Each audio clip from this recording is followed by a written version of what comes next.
إيه حكاية شركات التأمين اللي بتاخد منك مثلًا 1000 جنيه بوليصة تأمين اشتراك بوليصة التأمين كل شهر أو كل سنة، في حين إن هي ممكن ييجي عندها 2، 3 يعملوا حوادث تغطي الخساير بتاعتهم ب30، 40، 50 ألف جنيه. يعني أنت نَفْسك ممكن تشترك ب1000 جنيه مثلًا في السنة وتيجي تعمل حادثة فشركة التأمين تغطيك ب3، 4000 جنيه في السنة.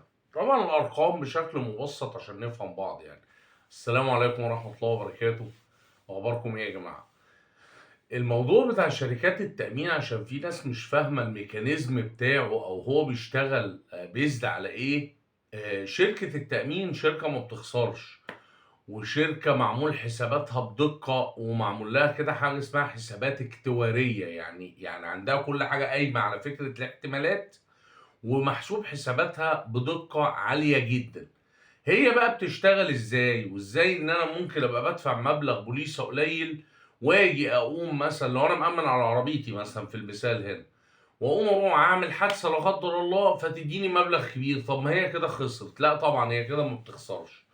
وعشان أبسّط لك ده هاقول لك مثال بسيط جدًا. لو إحنا 10 بني آدمين كل واحد فينا بيدفع لشركة التأمين في السنة 1000 جنيه، يبقى إحنا ال10 بندفع لشركة التأمين 10000 جنيه. إحنا ال10 10 بني آدمين مختلفين ما يعرفوش بعض في ظروف مختلفة، راكبين عربيات مختلفة ومن بيئات مختلفة ومحافظات مختلفة. لا قدر الله، لا قدر الله في أصعب الظروف لمّا كام واحد فينا هيعمل حادثة خلال السنة؟ هنفترض إن 2 عملوا حادثة من ال10، إحنا ال10 دفعنا 10000 جنيه، الاتنين كل واحد منهم عمل حادثة كلّفت مثلًا 1500، 2000، 3000 جنيه، فشركة التأمين في الآخر ما دفعتش أكتر من 5، 6000 جنيه، وبالتالي وفّرت عندها في الصندوق 4000 جنيه.